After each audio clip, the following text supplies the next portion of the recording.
Hello दोस्तों, welcome back to SSB crack exams. दोस्तों, आज का वीडियो उन फीमेल एस्पिरेंट्स के लिए है जो इंडियन एयरफोर्स को ज्वाइन करना चाहते हैं। और आज इस वीडियो के थ्रू हम आपको बताएंगे डिफरेंट कैटेगरीज जिससे आप इंडियन एयरफोर्स को ज्वाइन कर सकते हैं। तो चलिए शुरू करते हैं। इंडियन एयरफोर्स में फीमेल एस्पिरेंट्स को केवल short service commission that is SSC entrance examination के थ्रू ही सिलेक्ट किया जाता है। और एसएससी का टाइम पीरियड 12 साल होता है और 2 साल का एडिशनल एक्सटेंशन मिल सकता है। सो एसएससी क्लियर करने के बाद ऑफिसर्स ज़्यादा से ज़्यादा 14 साल तक की सर्विस कर सकते हैं। और अगर बात करें एंट्रीज़ की, तो इंडियन एयरफोर्स में फ़ीमेल एस्पिरेंट्स के लिए 3 एंट्रीज़ है, थ्रू एफकैट, थ्रू एफटीएस और एनसीसी स्पेशल एंट्री। तो सबसे पहले बात करते हैं एफकैट की।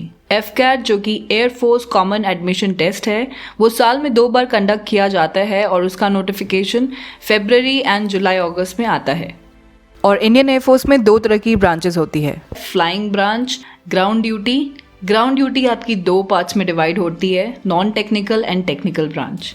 और अगर बात करें तो एफकैट के थ्रू कैंडिडेट्स इंडियन एयरफोर्स की तीनों branches flying, technical and non technical branch के लिए अप्लाई कर सकते हैं। लेकिन इन तीनों ब्रांचेस का एलिजिबिलिटी क्राइटेरिया अलग अलग है। तो सबसे पहले बात करते हैं फ्लाइंग ब्रांच की। अगर आप इंडियन एयरफोर्स की फ्लाइंग ब्रांच को ज्वाइन करना चाहते हैं तो इसका क्वालिफिकेशन मिनिमम 60% इन ग्रेजुएशन होना मैंडेटरी है। मैथ्स एंड फिजिक्स 10+2 लेवल में होना चाहिए और आपका एज 20 से 24 साल तक होना चाहिए।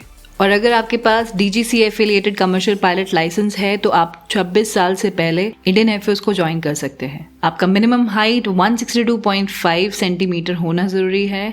नेशनैलिटी इंडियन और मैरिटल स्टेटस अनमैरिड होना चाहिए।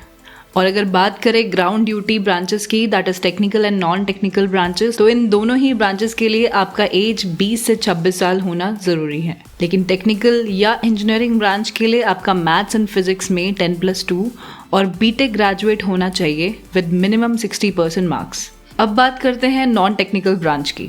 तो नॉन टेक्निकल ब्रांच में 4 अलग अलग ब्रांचेस से आप अप्लाई कर सकते हैं, administration, logistic, accounts and education. Administration and logistic में आपका ग्रेजुएशन होना ज़रूरी है और विद मिनिमम 60% मार्क्स। अगर बात करें अकाउंट्स की तो आपका बीकॉम ग्रेजुएट होना ज़रूरी है विद मिनिमम 60% ऑफ मार्क्स। और एजुकेशन के लिए आपका पोस्ट ग्रेजुएशन होना ज़रूरी है जिसमें MBA, MCA, MA, MSc with 60% होना ज़रूरी है। अब बात करते हैं FTS that is fast track selection के बारे में। FTS के through candidates metrological branch join कर सकते हैं।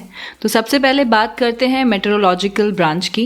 जैसा कि आप जानते हैं कि वेदर बहुत इंपॉर्टेंट रोल प्ले करता है एयरक्राफ्ट मेंटेनेंस में, और मेट्रोलॉजिकल ब्रांच वेदर एनालिसिस करता है, यानी कि ये ब्रांच मौसम की जानकारी को पता लगाने में मदद करता है। लेकिन इस ब्रांच का नोटिफिकेशन वैकेंसी होने पे ही आती है। बात करें इसकी एलिजिबिलिटी की तो इसका एज 20 से 26 साल होना ज़रूरी है।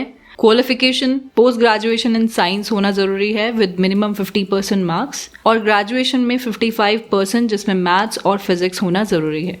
अब बात करते हैं थ्रू एनसीसी स्पेशल एंट्री। ये एक ऐसी एंट्री है जिसमें सिर्फ एनसीसी के क्रेडिट्स ही अप्लाई कर सकते हैं, लेकिन फीमेल एस्पिरेंट्स इंडियन एयरफोर्स के केवल फ्लाइंग ब्रांच को ही ज्वाइन कर सकती है। इसके लिए आपका एज 20 से 24 साल होना ज़रूरी है। आपका एजुकेशन क्वालिफिकेशन में maths and physics 10+2 and graduation level में 60% होना ज़रूरी है। और केवल वो कैंडिडेट्स जिनका एनसीसी एयरविंग C सर्टिफिकेट है वो ही अप्लाई कर सकते हैं। और जैसे कि ये एक डायरेक्ट एंट्री है तो इसमें कोई भी रिटन एग्जाम नहीं होता और शॉर्टलिस्टेड कैंडिडेट्स को डायरेक्टली SSB इंटरव्यू के लिए बुलाया जाता है। सो ये थे कुछ इंपॉर्टेंट पॉइंट्स। आई होप आपको ये वीडियो हेल्पफुल रही होगी। अगर आप एफकैट रिटन एग्जाम के लिए प्रिपेयर कर रहे हैं तो आप हमारे ऑनलाइन कोर्सेज को चेक कर सकते हैं। इस कोर्स में आपको full lectures, mock test, lesson plans और बहुत सारा कंटेंट मिलेगा जिससे आप एफकैट रिटन एग्जाम्स को क्लियर कर सकते हैं। इस कोर्स का लिंक आपको डिस्क्रिप्शन बॉक्स में मिल जाएगा। And for latest update, do not forget to subscribe to our SSB Crack Exams channel. And I'll see you in the next video. Stay safe, stay healthy, and Jai Hind.